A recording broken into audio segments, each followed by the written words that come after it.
Good morning. This is the House Appropriations Committee. It is Thursday, February 20th, 2025 at 9 a.m. and we're continuing to go take testimony on the FY26 budget. And this morning, we're delighted to have with us the Agency of Education. We have the Interim Deputy Secretary, Jill Briggs-Campbell, and the Interim Chief Financial Officer, Sean Cousineau. So welcome. You've met us all before, so we will skip those introductions. And you sent us a lot of documents. Erin has printed out a couple for those that want the presentation, and then a big version of the ups and downs. And I know there's more on our website too, if people need to look at that. The liaison from this committee is Representative Mike Maricki. And thanks to Sean for taking the time yesterday to meet with us and some people from House Ed.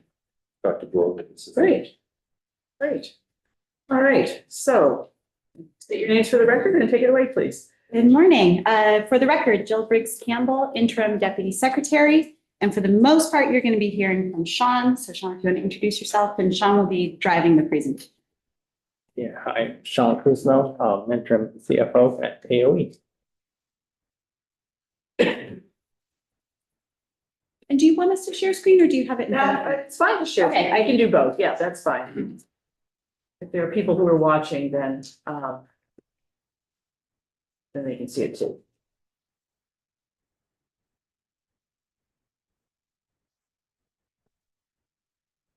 All right. Do I have the first few slides? I have You the do. first few slides. Thanks, Sean. It's been like a week since we've done our show here. All right. So I will just do some very brief opening comments, kind of the state of the state and the agency, a little bit about our structure and organization.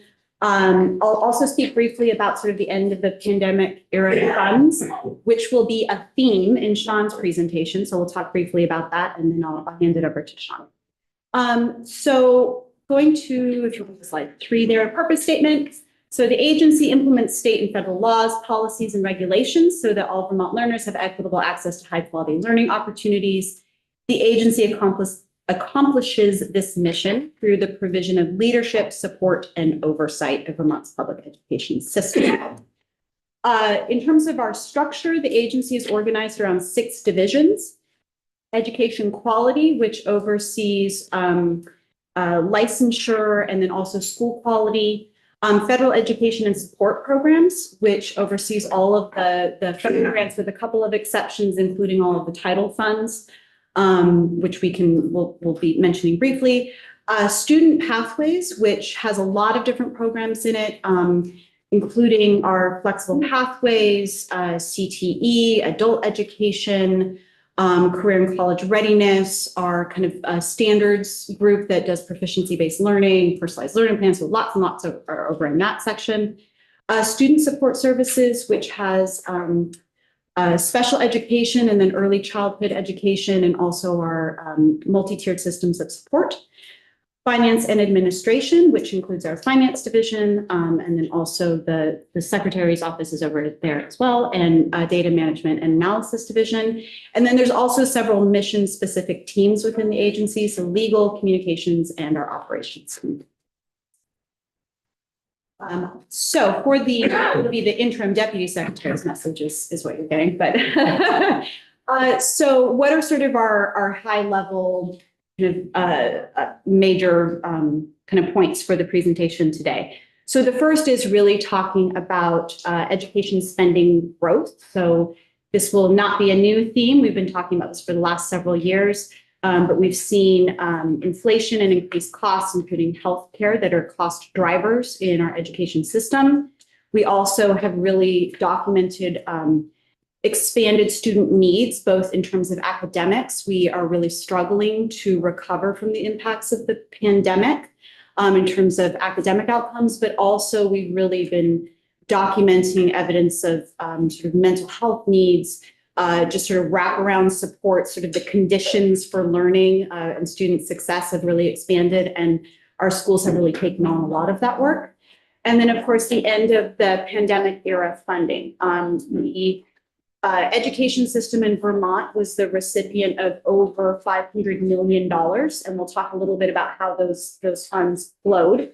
But for the most part, that funding ended on September 30th of 2024. So that real like influx of money really came to an end. And so that created a fiscal cliff for a lot of folks, despite their efforts to be really smart about how they invested those funds. So that is another impact. Kind of second high level thing, of course, is the governor's proposal for education transformation, which does include a plan to stabilize FY26 property growth, property tax growth. And I also want to signal that the agency is underway on the development of a strategic plan. We have not had a strategic plan since 2014. And so we really got underway with this work in August, September.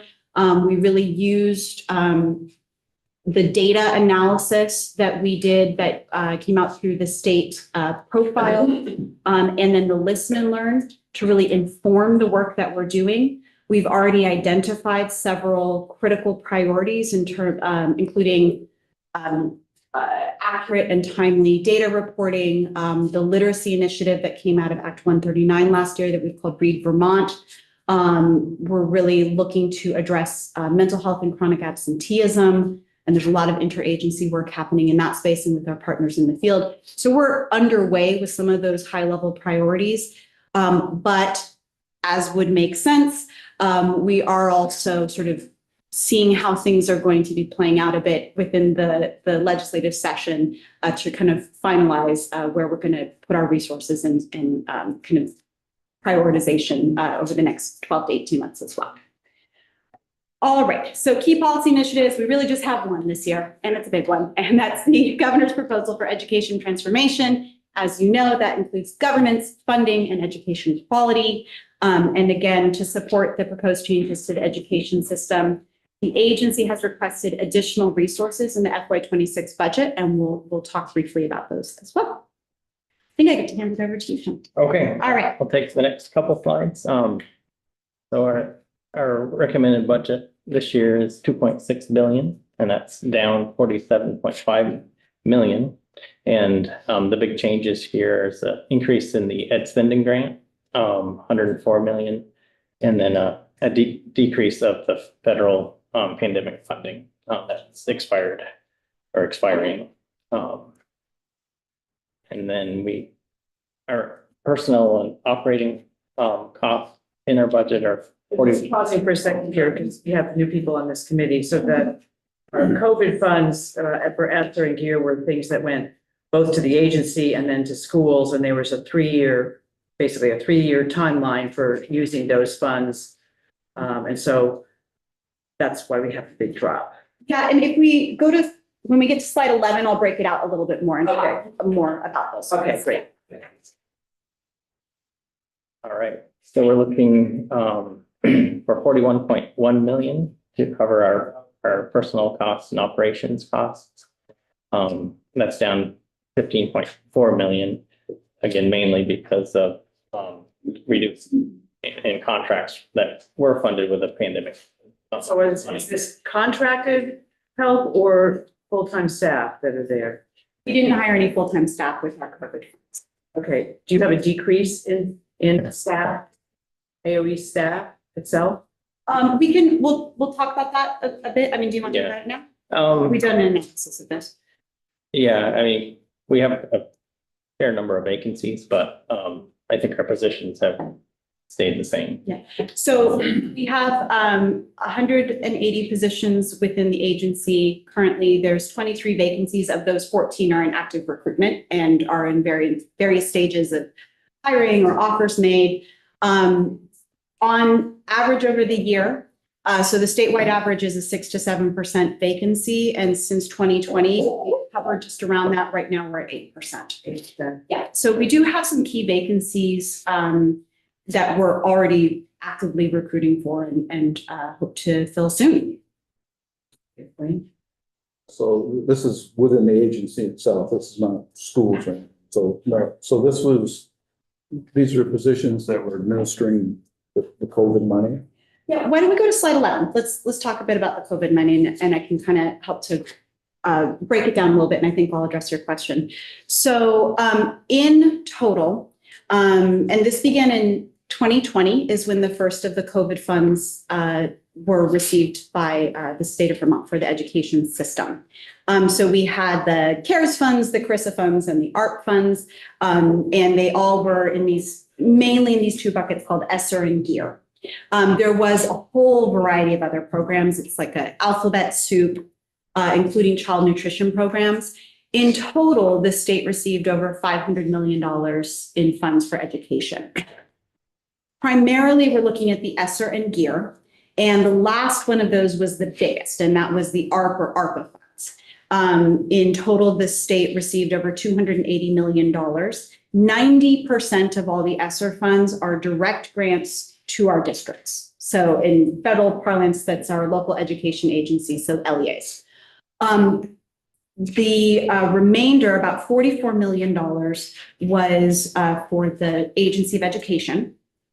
We use those funds, and actually the legislature directed the use of those funds. So I just want to signal that all of those funds were directed through legislative action. We use those funds for a variety of uses. Many of them were grants to districts related to either pandemic recovery or direct support. So for example, $8 million went to after school programming, $3 million went to mental health supports for students and educators. A lot of it went to academic recovery, so things like benchmark assessments, literacy, and we've actually managed to stretch those funds using a process that's called liquidation extension. So currently, we still have several contracts that we've managed to extend and maximize the use of those federal dollars.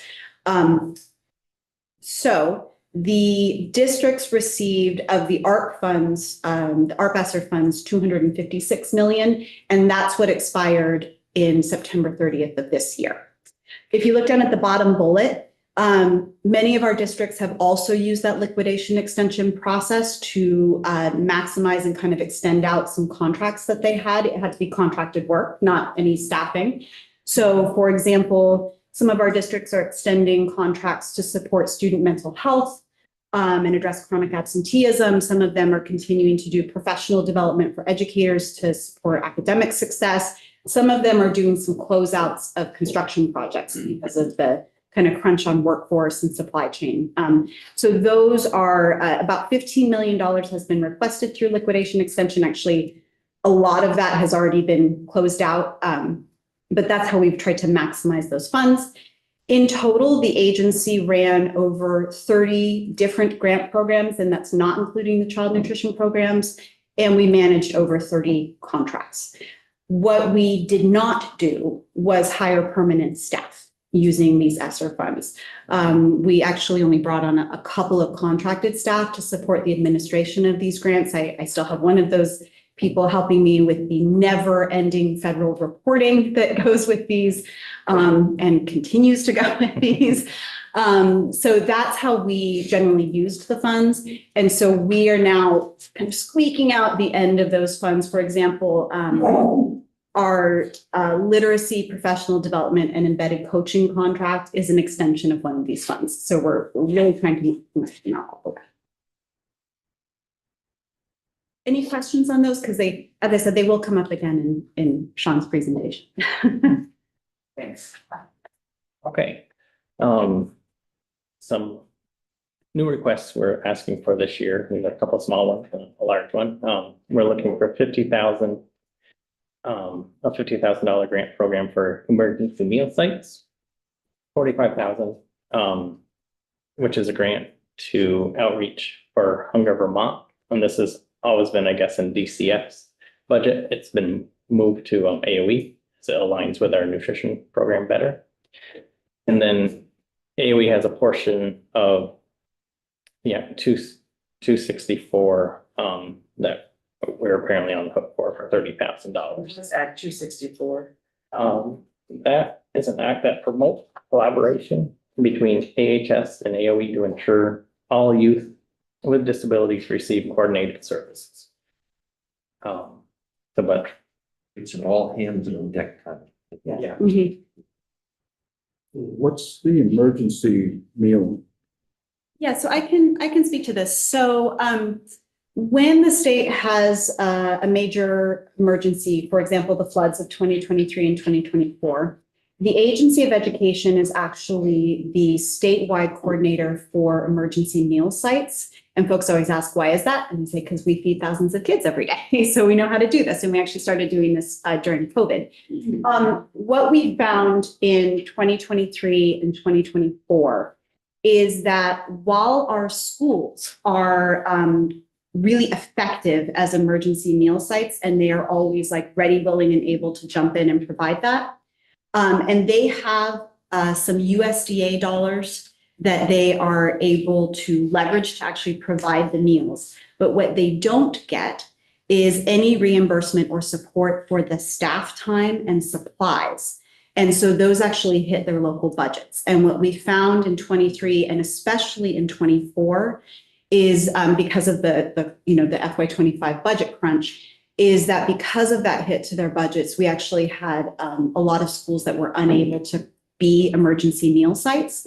And rather than have to go during the emergency through kind of an appropriation to get the funds that we need and get that clearance, what we propose to do is just have I would say like break glass in case of emergency fund. So that 50,000 would only get used if there was an emergency, but the agency would be able right then to say, yes, we can support those funds. So it really is may never need it, but really important to have it. See, the reason why I asked, I think somebody was in here yesterday talking about 1.5 million or over $1 million to set up emergency, so.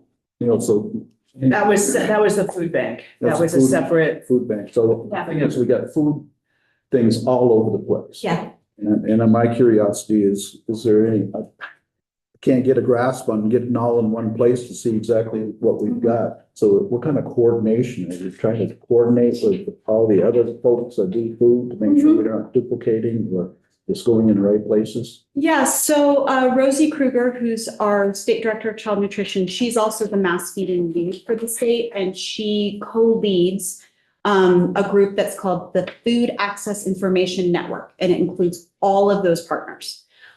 So I think what we could do, what I'm hearing is maybe a request that I could make to Rosie, is getting an understanding of all of the existing budget requests from various community partners. And I would hand it back to you as like, here's the comprehensive look. Yeah, that would be great, because there was also this other one that's related to the schools taking over the CACFP. Yeah. Which is not CCFAP, it's the same letters in different orders, so I'm. Yeah, Right, and there was a $182,000 request to improve sponsorships and some thinking that AOE needs to spend some time figuring that out, or. Sure. Yeah, so I'll go back to Rosie with that request, and we'll get you just some written testimony that's kind of mapping all of that. I think that would be really That's helpful. right. We can absolutely do that. Thank you. Rep Dickinson, did you have a question? I was just gonna say, I found it here, it's the CACFP, and they were asking for the fiscal, enough money to cover the cost of fiscal sponsors. Okay. It's the child nutrition, early childhood, meals and snacks, and also, we've heard that before already. We heard requests for it for budget adjustment and for the budget. And the feeling was we wouldn't do it in the budget adjustment because there needed to be more testimony and understanding of that. And that would be probably the Agency of Education. They want the AOE to take it over. Well, the AOE has been doing some of it. Anyway, Yeah, we do manage They manage some of it. CACFP Okay. sites. Yeah. So let me ask, this is where I would absolutely defer to Rosie. She's got her fingers on and eyes on all of this, so we'll get you something back. I don't think that'll be hard to do. Thank you. great. It's good institutional knowledge too. Yes. Need more of around here. I'm very grateful for that. All right, the last item on the slide is our one-time request for $4 million for education transformation. And I think Jill is going to talk a little bit more on that. Yeah, but we have lots of questions. Yes, of course. Okay, so if we go to slide 13, so here's what we acknowledge, that the transformation proposal that we've put forth is very big and very broad and very complex. And the timeline on which we are proposing this transformation is aggressive, and it's aggressive by design, right? This kind of change can be very, very disruptive, particularly to teaching and learning. And so there is sort of a method to the madness of pushing through very, very quickly to the new system and then really being able to limit the disruption. So in order to do that, we also acknowledge that while the agency has resources and capacity for the work that we always do, right? Sort of the keeping the lights on and managing initiatives and that sort of thing. This kind of work is really going to require additional capacity. And we have targeted it as one-time funding with the intention that we will actually be leaving the agency in a stronger position as we come out of this kind of one-time surge. And I'll talk a little bit more about that. So for FY26, the focus, so what I want to signal is this wouldn't be permanent positions, although we anticipate that there will be position requests future state as we sort of complete the work of our strategic plan, know the direction that the system is heading in, where are resource gaps that we need to support within the agency. So what we're looking at for FY26 is sort of 3 key areas, and the work would change in FY27 and into FY28. For financial transformation and budgeting support, there's sort of 3 areas that we really want to look at. The first is we know already that we have systems, and by that I mean both districts and schools, that are incredibly fragile right now. And so we really need the ability to take a look at these systems and really determine if they need accelerated support towards whatever that future kind of governance state may be, because they are struggling right now to kind of continue their operations and sort of financial viability. So really having that support, and we've had this experience in the past year. We actually had one system that really was not operationally viable. The agency is not really staffed to sort of bring folks in and try to keep a district alive, but we did. We were sending folks to this district on a weekly basis and really helping to prop them up. We have several other systems that we're looking at right now that are in a similar position, and we anticipate that that will actually continue. And this is an issue of the scale of our system. We've documented this really well. And so we have a question here. Yes. So when you say system, you're talking a process or a computer system? No, I mean like a school system. I mean like a district. So we have some districts right now that are struggling to maintain their viability. Okay, so the operational integrity, day-to-day and monthly and whatever, annual reporting and everything that has to be done, that system. Yes, yeah. And so what we want to do is, as we're heading for some pretty dramatic change, we need to be able to bring in resources to identify really clearly what are those systems that are probably going to really struggle through the transformation, really bring in some additional consulting resources, whether that's through contracted business management and HR support, whatever that may be, to really ensure that this transformation is not going to disrupt operations in schools. That is like our foundational principle, is that we need our schools to continue to operate and kids to continue to be taught. Yeah, so I'm assuming that then the bulk of this $4 million, if it's not going to fund permanent positions, that it will fund consultants. Yes. And are these consultants with whom you've worked? We would go through an RFP process, as we always do, but we do have some really good partners in Vermont that are sort of familiar with our systems. And so, we would obviously go through the usual procurement process and be looking for folks who are familiar. Yeah, I was looking for the RFP that funded the consultants with whom you've been working in the past, and I did not find that. If you do a request, we'll send it to you. Okay. Yeah, you've got it. Was it an open bid? Are you talking about which consultant? We always follow Well, bids. I don't know their names. Well, Picus is one, and I think we've had a Yeah, long, but there's another one. Yeah, there's another one. There's another one. What's the other? So APA, That's the one. yes. So we did an open bid process for them they've done several contracts with us. They worked with us on CTE. They've worked with us actually on analysis of the ESSER funding about 2 years ago.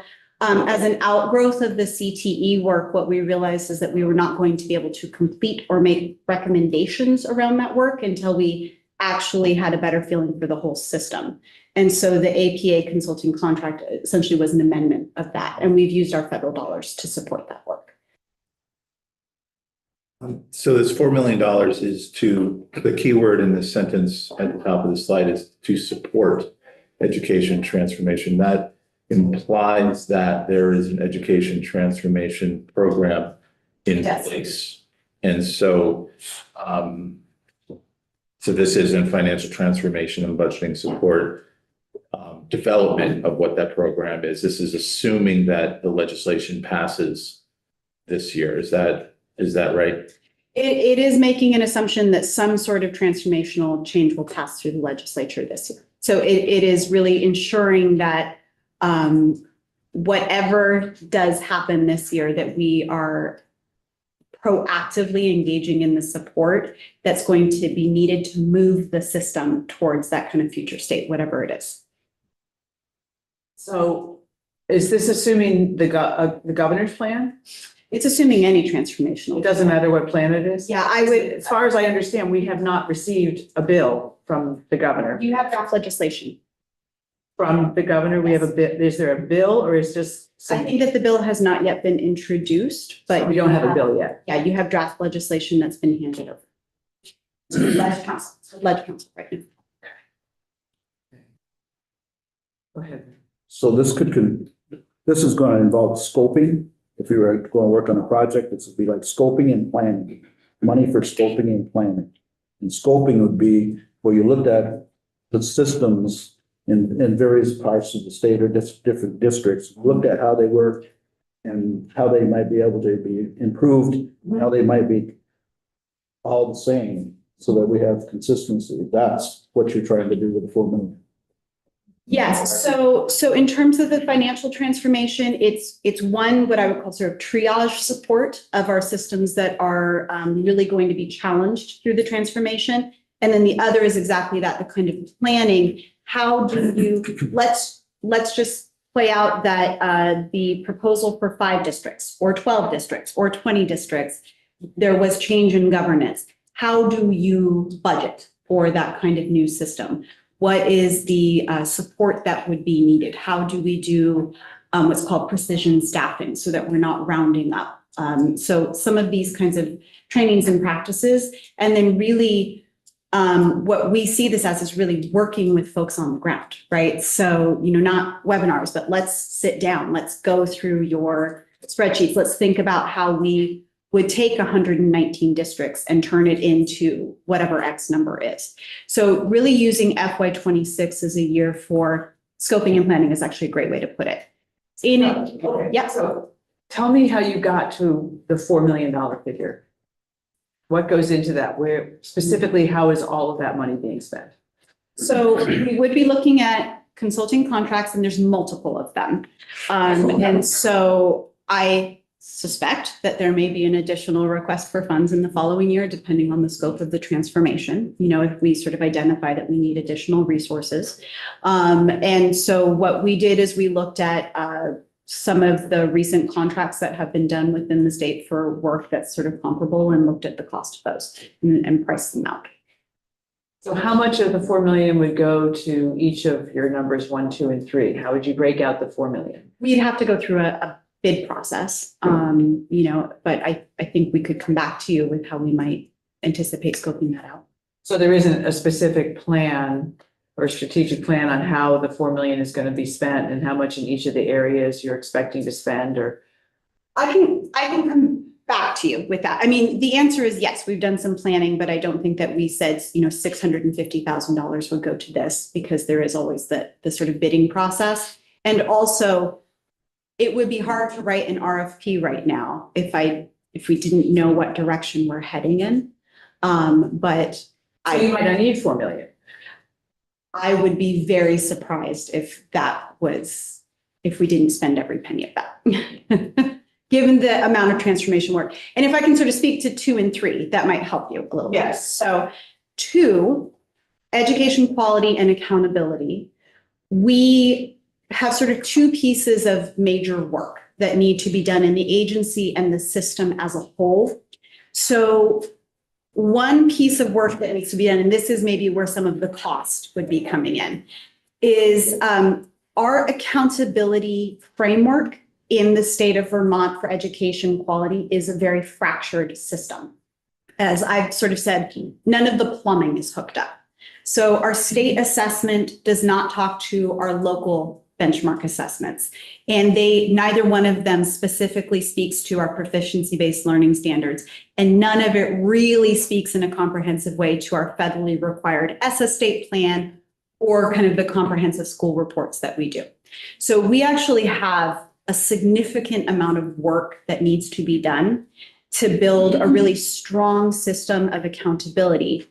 Some of the cost of this is data infrastructure.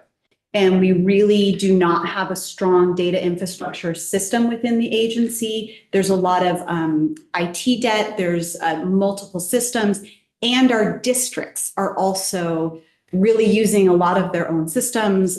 So for example, the local benchmark assessments that our districts use, as I said, don't talk to our statewide comprehensive assessment. So they're really like an apples to oranges kind of comparison. So we can hook those things up, but that's really, frankly, complex work that also requires a lot of data integration. So that would be a significant cost. And I wouldn't see it necessarily as a 12-month project. That would to me be like a 24-month project. So the contract itself might be a 2-year contract. Well, I'm just thinking about what would go into something like this. And I'm wondering if you are not hiring new positions within the agency, and my understanding is that data has been difficult, or there have been questions about the data that the agency has submitted to different committees, and there are key positions that have not been filled. I'm just wondering what the capacity of the agency is to really manage this process. So the data that we have submitted has all been data that's been validated including by field partners. That's actually been a key focus of the agency for the past 6 months, is ensuring we have 300 or 400 different data collections that come in. And one of the challenges that we have, and this is a challenge that we encounter almost everywhere across the system, is that our 52 districts largely have 52 different data systems. And we have been working this year, for example, with our Ed5 system, which is a student information system, is taking their different systems and ingesting them into one statewide kind of system. We need to do that work almost everywhere. And it actually seems like there's more appetite for some standardization there. In terms of the key positions on our data management and analysis division, we don't have any critical vacancies there. And as I indicated earlier, we're recruiting for some of the critical vacancies on the finance side. So I would say that we are working to address some of those vacancies so that we can do this work. But ultimately, we need this type of work of doing really complicated integration of all of our accountability frameworks, our education quality standards, our federal state plan, and our data infrastructure. We absolutely will have agency staff involved in that work, and it will leave the agency better resourced and better trained to do that work in the future. But any state would bring in some national experts and help to do that kind of work. It's incredibly complicated work, and you really do want some national expertise to be brought in. So I think that would be typical in any state. And then I'll just say, the very last one is fairly simple, which is if we are anticipating governance change, we would also, the proposal that we have put forth is moving from 119 school boards to 5. And so they obviously would be playing a much larger and sort of more critical role in the success of these kind of larger governance structures. And so we would also bring in some consultants, and there's some really fantastic consultants to do some school board support, some training, some support with the transition. You will have transition boards. We've put all of that in our draft legislative language, what that transition looks like, but really being able to get some critical training and support out to the school boards through this transition period and beyond. Rep. Dickinson and then Rep. LaRouche. Yeah. I have served now, well, I've served for many years on the Vermont State College Systems Board. And we, in 2020, went through a crisis, similar transformation. And among other things, we had to, well, we had to do a lot of the things you're talking about, actually. You're on a bigger scale probably, but we did it. One of the things when you talk about number 2 and the data, which is, which sounds as if it's really just a scattershot all over the place. You don't really have the data you really need to see what the results are. They don't speak to each other. We have a lot of data, but it doesn't. But it doesn't, it's not relevant. It's too much. It's too much and it's not apples to apples. Yeah. Okay, so what it sounds like to me is that you have to create for the state, for the school districts and for the state and for everything. You have to create an ERP basically to standardize and make these somewhat similar to what we're doing with the ERP we're doing for the state. And similar to the ERP that we're doing at the state college system. Actually, we're just starting it right now. Those are not done by your in-house people. Those are done by, you hire somebody, you maybe put a couple of people on to help. The biggest problem with that is the implementation period. You want to make sure that the implementation is done correctly the first time. Yes. So you don't end up with a lot of the problems we've had with IT projects here in the state.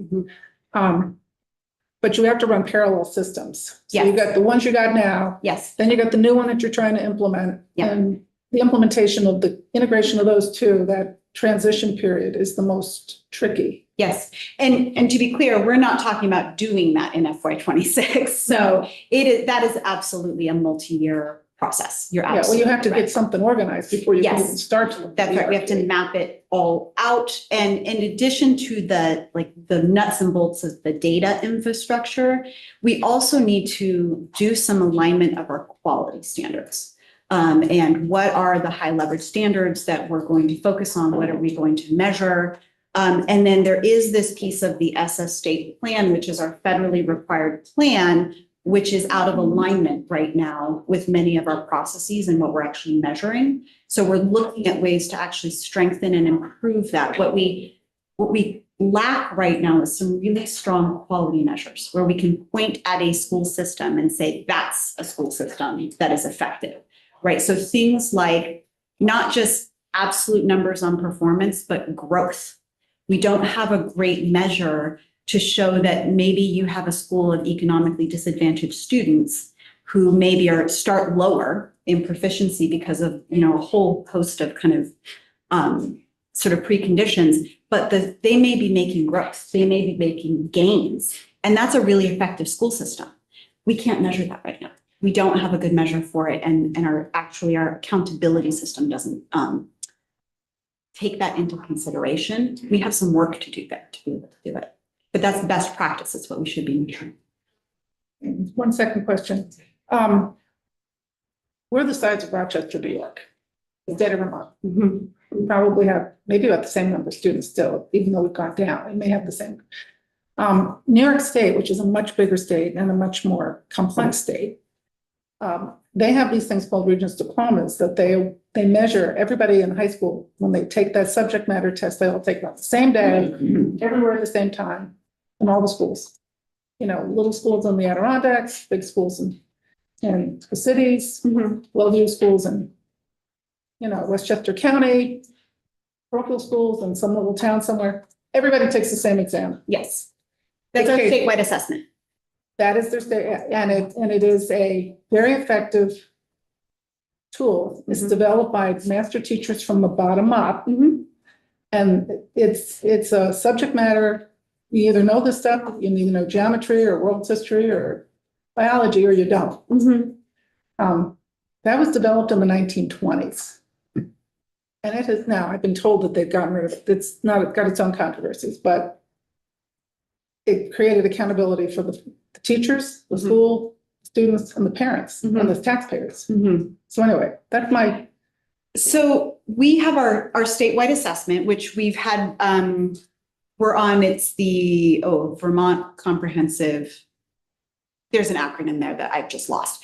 So over the past 15, 20 years or so, I think we've had 3 different statewide assessments.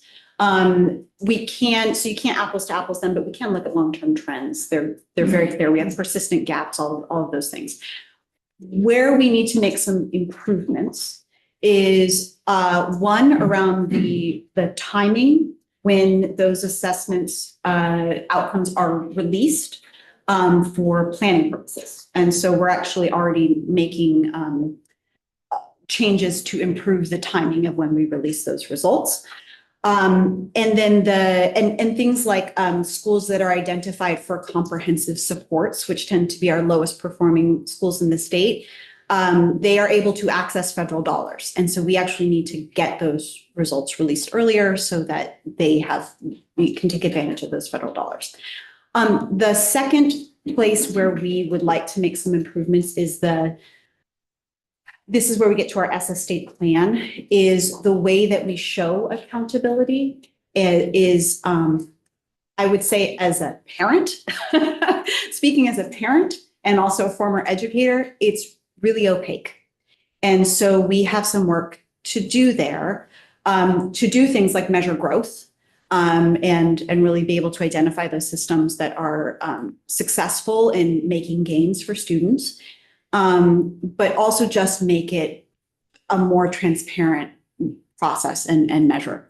So Secretary Saunders is actually very, very interested in and is prioritizing this work as like a critical area of the agency's work, and will be regardless of what happens in the legislative session. So this is a key area of focus for us for the next several years, is improving these systems. So that will happen. But if we are doing education transformation, then it actually needs to happen quickly. And that's why we want to see that resource. Yeah, I've had a lot of experience working over the years with databases of big complex things and trying to make things work like that. Just take deer, for example, looking at 140,000 deer, more than that, probably closer to 500,000. But anyway, different people reporting things. You got a dog, a deer that's a dog, could also be an antlerless deer, or someone might report it as a fawn, which could be either a black or a doe fawn. And you got different people all putting into the same system, these different things. I'll just imagine what the mess is if you look across all those districts. And to try to make sense out of that and to fit it into one thing that made sense.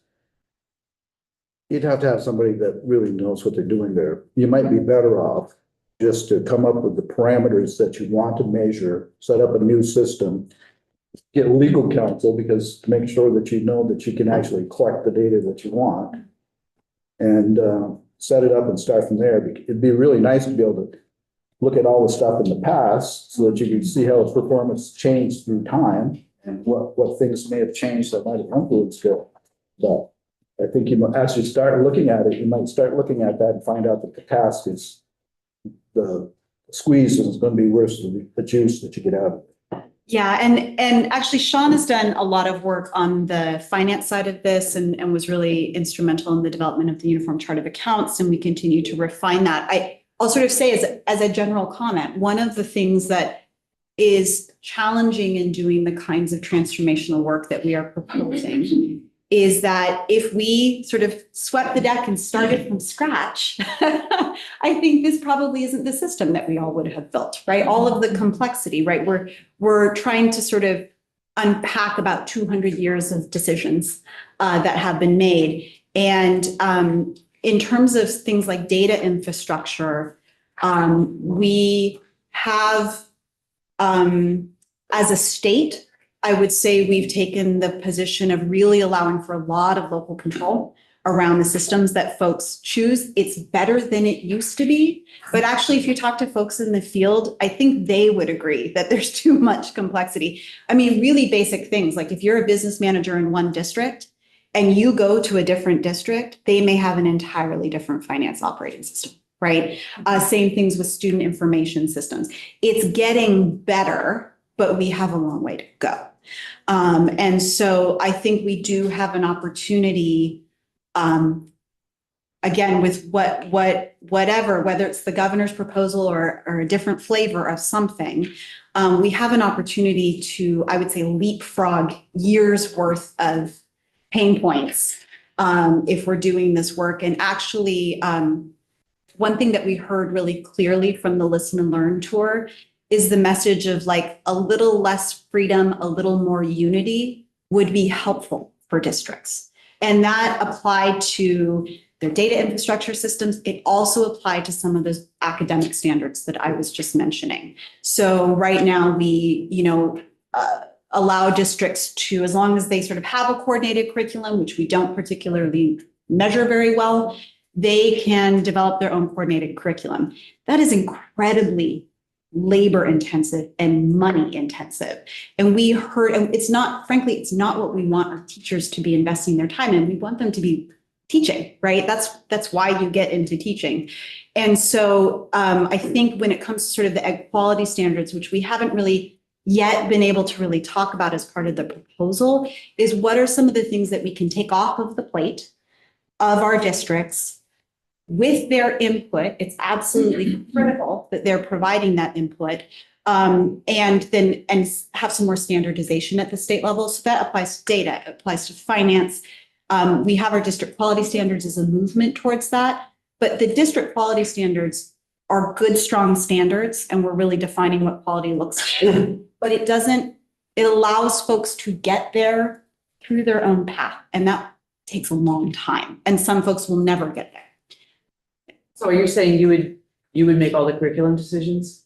No, I'm not. I'm saying that what we're proposing is that the agency would take a stronger role in helping to vet curriculum and what's known as high quality instructional materials, and be able to make some recommendations and really you have to do that work with educators. So I want to be really clear about that. So we're not talking about a single statewide curriculum. That is not anything we're contemplating. Do you have the capacity to do that now? It's something that we would be working towards. So you don't, it's not. I actually wouldn't say that we don't have the capacity. I think that it's not anything that the agency has been focused on. So we actually have some really strong subject matter experts. It's not in the agency's purview right now. It's something that we would want to change.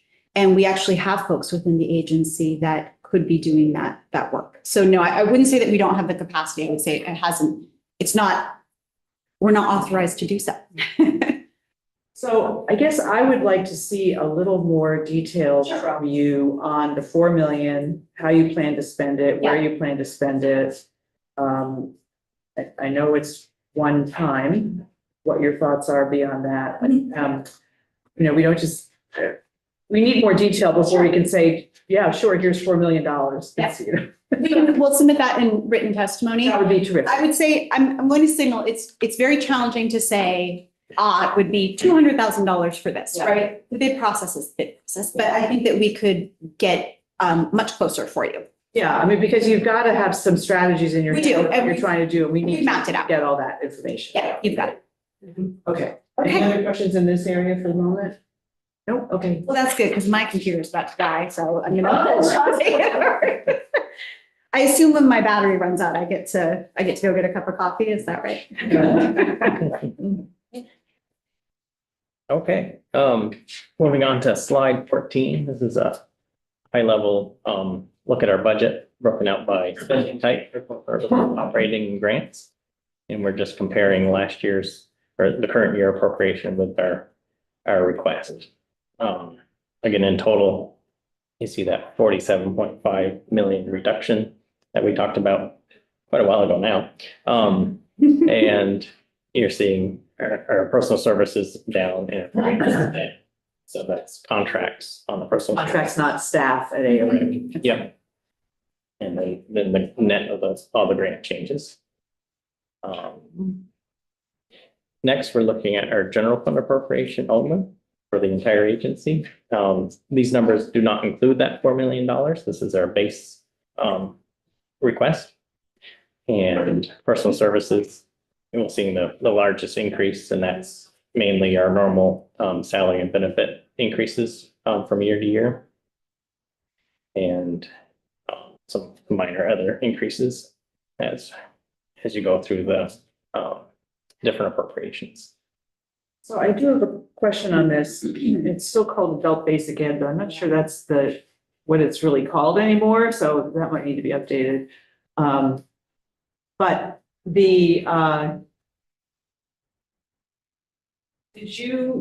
so you came back a budget adjustment Yes. for more money, which was appropriate based on the formula that we had.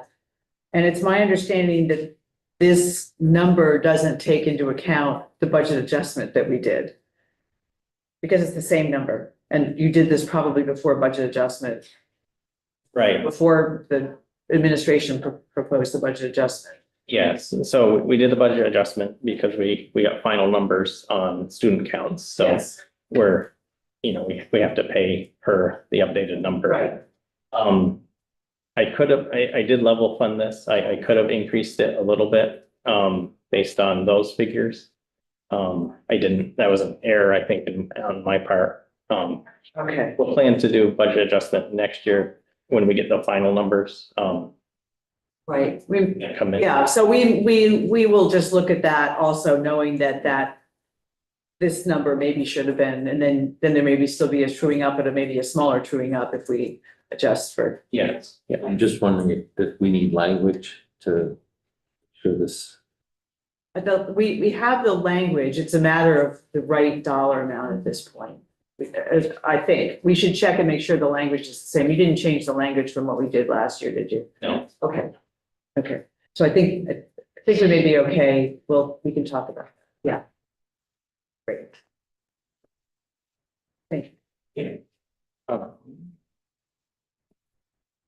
The next slide shows most of our other funds in our budget, not including the education fund, and the comparison to our current year to our request. Again, the 130 million that shows up, that's our federal reduction in our grants from the pandemic funds. Contracts again show up in personal services. Other things to note, we've increased our after school program appropriation based on increases in receipts. In the tax receipts for the cannabis tax. And then the finance and admin line, that increases mostly grants and our Medicaid grants. So that's where that increase is coming from. Great. The 3 million is mostly grants and Medicaid. Medicaid grants, yes. So that brings me to another question, which we're asking all the departments and agencies. Are you able to draw down your federal funds? Have you been frozen out of any grant or contracts at this point? We do our draw every 2 weeks. Okay. So you're up to date and nobody said, nope, you can't have that money. Right. All right. So now we're gonna drill into just finance and admin. As we said before, the secretary's office is legal, communications, operations, and data, and there's a brief description of what each of those divisions do. And then alongside these teams are finance office, that's our business office, regulatory compliance, school finance, and our special ed finance teams. And, so for this appropriation, the finance and admin appropriation, we're looking for 38.7 million for next year. That's a decrease of 2.6. And we can see the changes based on spending tight. Contracts for personal services are the big driver there. Operating, it's increasing 214,000, and that's being driven by mainly the items we don't really have a lot of control on. General liability, our portion of vision, the state's ERP, our portion of the HR costs, and ADS or IT costs that are centralized. And then the increase in grants was that was Medicaid? Yes, Okay. yeah. I think we were expecting Yeah. a big increase. And then the next slide just has the same information, that the bottom section shows it by fund. And general fund, we're looking at 677,000 more. Again, that's mainly increases or normal increases in salary and benefits year to year. Keep moving. Yeah, so in the finance and admin appropriation, we have 75 positions, and they're more than half are funded in general fund. Federal fund covers 24.5% of our positions here, and then Medicaid covers 10%. And all the breakout is at the bottom. And then moving on to our next division, education services.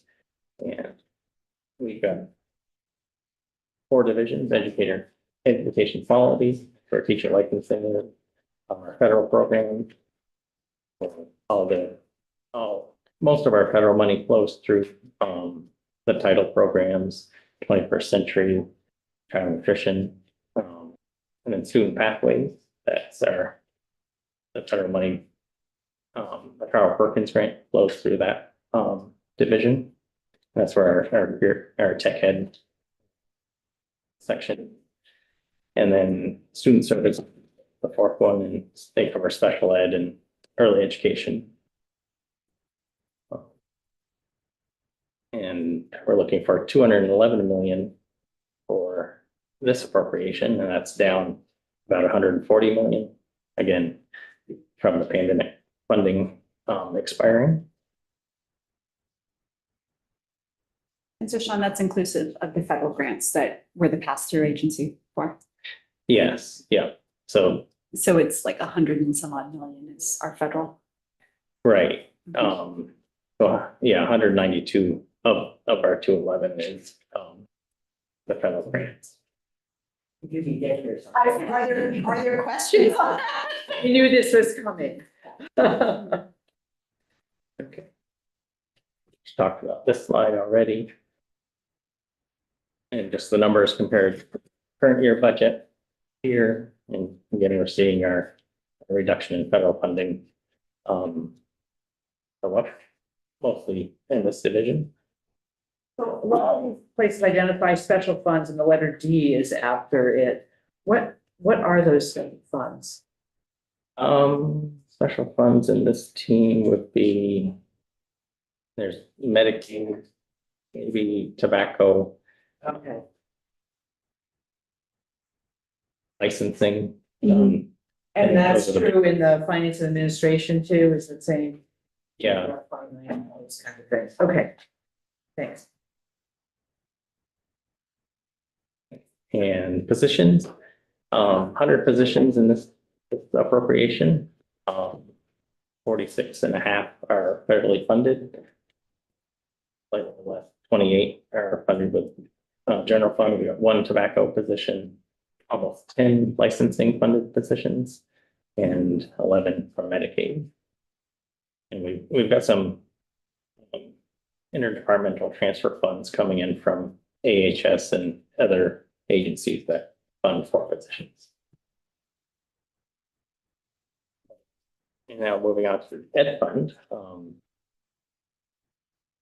we've got all of our ed fund spending on this slide, spend a little bit in personal services and operating. But the majority of it go out in the appropriations that are listed here. And the education grant, again, we're looking at 104 million increase there based on the early look at budgets. As we continue to collect budget information, preliminary budget information, I think our number right now is closer to 1,993,000,000. So we're down a little bit. We'll know more, as we continue to. Okay. Town meeting. At the moment, it's down a little bit. Slightly lower than what we put the request in for.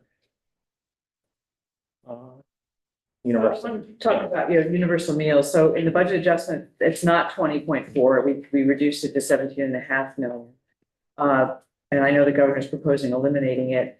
Have you factored in the costs to the education fund of all the schools who now need to buy back cash registers and all of those things? Have not. Because that, I think, is a pretty big number.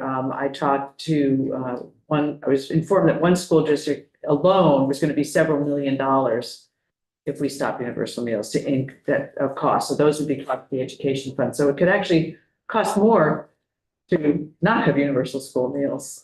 And so I don't know if you did any research about that and what the schools were. No, Rosie presented some testimony on looking at the way that we leverage federal dollars as part of the universal meals program. So she has a pretty comprehensive analysis of that.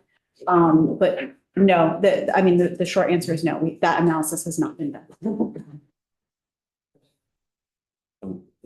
This is Rosie. Rosie Kruger, Okay. yeah. If we could. She's going to send us some other food. Okay. She's the food lady. Lunch lady. Hairnet. You might be surprised. I think So so. there's more to hear. Yeah, and I can't remember if she came and provided testimony to you all on that. No, she has not been in. It was somebody She's else. been across the hall, but she hasn't. Yes, been in. yeah, so she's got a pretty thorough analysis. She can submit it as written testimony or would be happy to come in and provide that. So the way that we leverage some of the federal programs and in particular around summer and after school. So she's done a pretty comprehensive analysis to share with us. Okay, that would be great. Rebecca Boney has a question. Thank you. Maybe you can help me, and if not, just point me to the right person. I had a constituent contact me who was upset because their school did not participate in universal school meals. It's an independent school. Mhm. And they were curious why they were discriminated against. When the independent schools were here the other day in the building, I talked to some of them and asked them how their meals are going, and they seem to believe that it was a choice that each school could make. Mhm. And that perhaps a school where these folks came from just decided they didn't want to be involved. Is that your understanding too? Oh, well, I know just enough to be dangerous. This is absolutely a question for Together, we're Rosie. quite a- So I would, we can signal that as a question and she can follow up. My understanding is that for independent schools, they have to choose to be an eligible site. And there's a process by which they go through the agency to be eligible. And that is pretty much the extent of my If you could technical put knowledge that on this. Rosie's list? Yes, Thank you absolutely. so much. Yeah, will do. Thank you. Yeah. Thank you. One's list and Rosie's list. Yeah. Okay, Okay, continue. Thanks. all right. So next we have a slide on education spending, just showing the increase in this number from FY 20. Going up, so that's clear. And then a slide on our census block grant. We have a small increase for the Act 178. No, Sean's battery is running low. We're definitely gonna. We have a joint hearing in a few minutes. Okay. Probably just. And I will signal something about the block grant. So the block grant is generally steady. What we have captured through our analysis, and this is just looking at uniform chart of accounts and reported expenditure data, is that we know that the cost of providing special education, that's a cost driver. That's really accelerating in our schools. And so what we have identified is about an additional $70 million that is in local budgets. So we have the census block grant, which doesn't include the extraordinary student reimbursement. Right. But there is sort of 70 million of sort of unaccounted for by the census block that is being put into local budgets. And that's, frankly, that's just what they code as special education. So there may be something else out there. So I just want to identify that this is not the total cost. In addition to. Yeah, that's right. I mean, So it's closer to 300 and some odd million. So census block grant, does that mean that the amount you get is based upon the number of students or people in the state or? Yeah, do you know the 173 formula? I don't know the 173 formula well enough, but we can send But how it that. has to do with that. It has to do with the number of special education students and and some of the acuity needs of those students. Yeah, thank you. Do you know what the extraordinary payments are? Do you Over and have above that this? broken out? It's in this, right? The Yeah. Extraordinary And is in the block. that's for the over 70,000, 60,000, 70,000, what's the number now? 70,000. Yeah, I think it's close to 70. 70. Yeah. Entire special ed appropriation is, I think it was, if I go back a couple. 270 million. So that includes extraordinary and, not state place has their own, a couple other buckets. So Sean, could we break out in that special education census block, the specific for the extraordinary? Like, do we have that information? Yeah, it's in addition to this 192. It's in Okay, it's addition. in to addition this? to, So it does not include the extraordinary. Right, this number Question is does, the 270 does. 270 does. 70 does. Okay. But, and the 270, does that include state place students as well? no. Or that's separate. Yeah, That's another. that place is the next line down.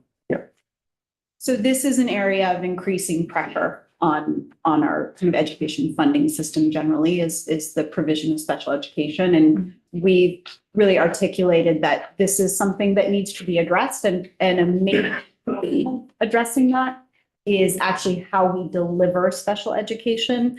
We as a state have not implemented with fidelity the recommendations and requirements of Act 173. And so that, which were really intended to try to do some cost containment. So there's work that needs to be done both at the agency level and out in our districts and schools to change and improve and modernize, frankly, how we deliver special education. And there are some of our districts that are underway with this work, but it's very inconsistent across the state. And the agency really needs to support that implementation.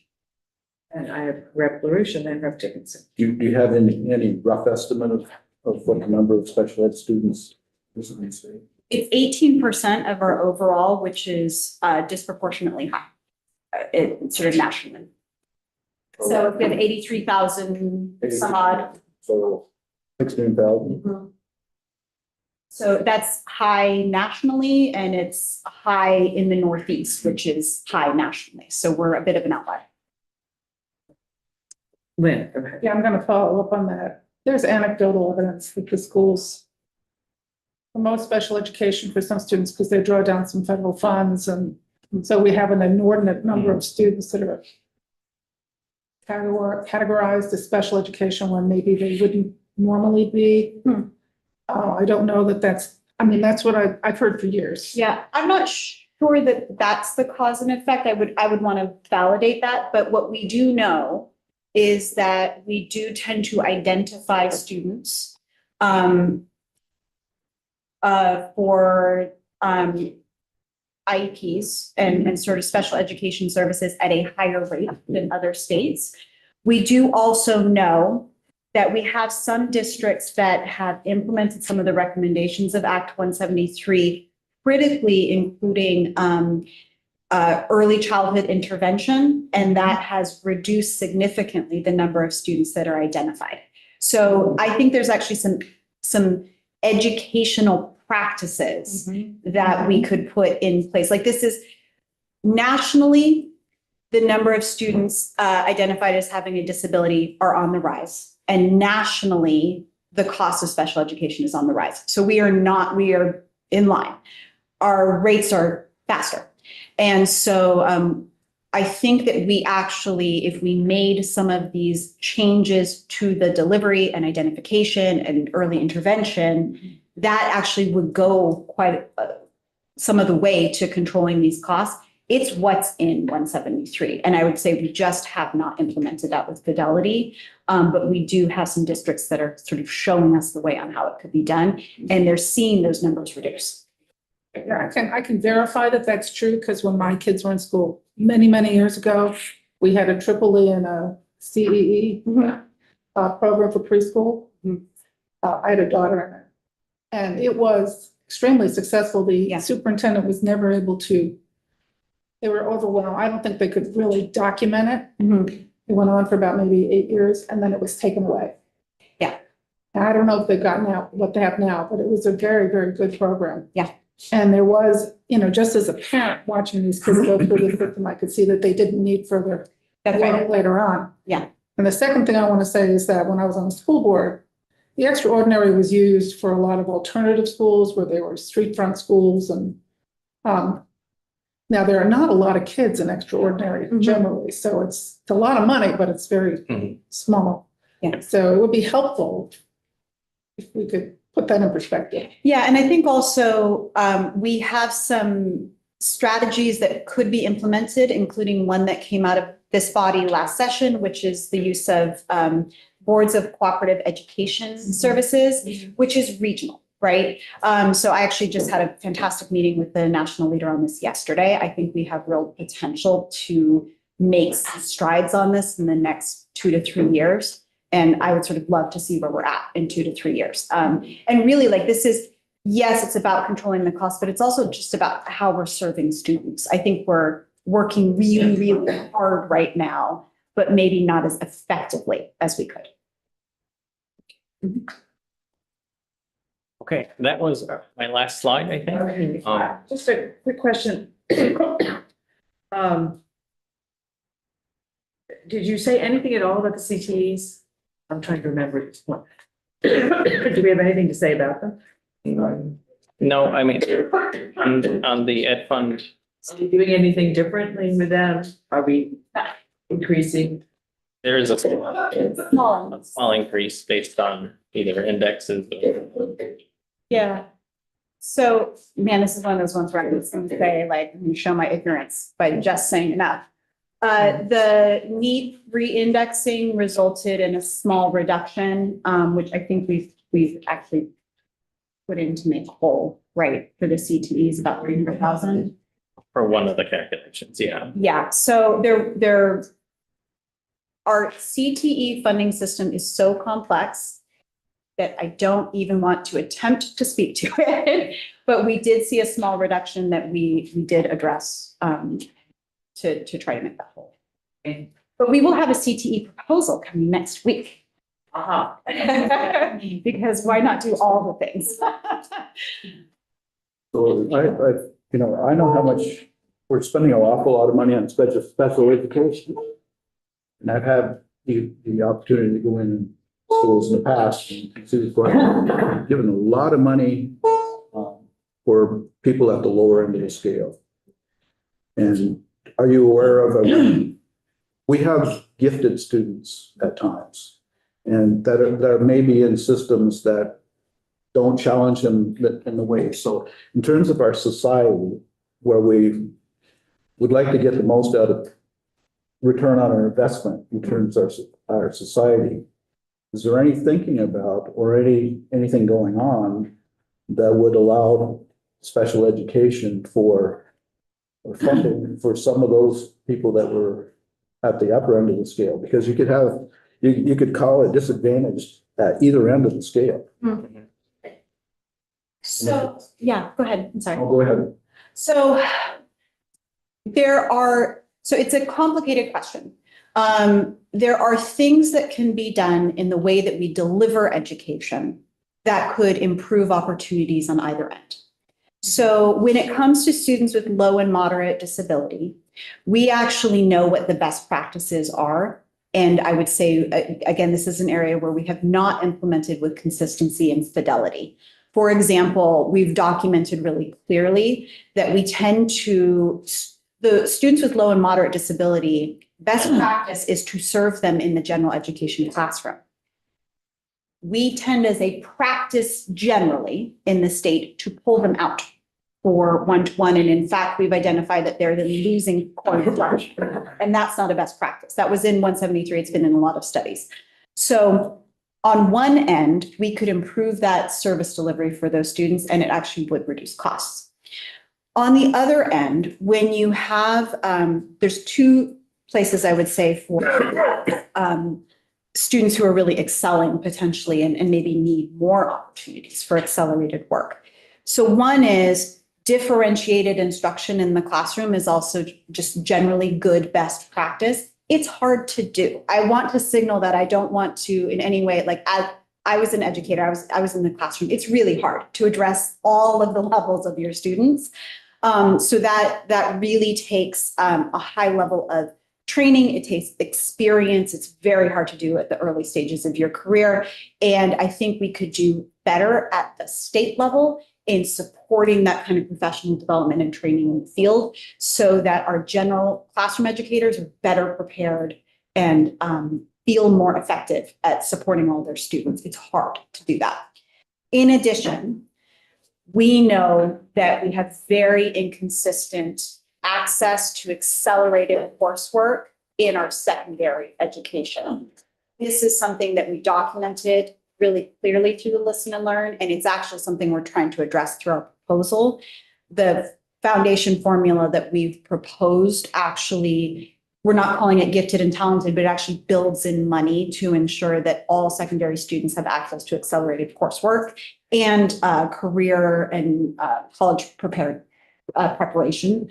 So I agree with you. I think there's more to be done on either end to better address the needs of all students and to do it consistently across the system. The problem is some systems do it well, but you could be a kid and live 5 minutes away and have a fundamentally different educational experience. And I understand how hard it is because you have some C's and B students there that are actually probably could be on the gifted side that aren't performing well because they haven't been recognized or they haven't been inspired to do what they should do. One thing that Secretary Saunders and I have talked about, and you'll hear it more from us, is we need to build more rigor and raise expectations for all students within our system. We have a lot of work to do to get there. And that is like that accountability and measurement and quality. It's the support that we need for educators who are all, as I said, they're absolutely working hard. They're incredibly dedicated professionals. We need to support them to be better prepared to sort of meet the needs of all students. We also need to look at the way that we've implemented some major initiatives in the state to ensure that they do have rigor. You know, I have kids in this system and I often am like, well, could it have been better? And my daughter will say, well, no, I mean, I got a 3 and I was like, but it could be a 4, right? And so I think that transparency and really helping students. One thing that we've heard from students is they are struggling to know how they are doing in our system. And having high expectations of students is good for all students. So we need to help to delineate that, I think. I know. So we need to go. Yeah. Thank you very much for your time, and we'll get a couple of things back from you and from Rosie, and that will be very helpful. Yeah, did you get the? Okay, so let's go off there and we committee, we are back.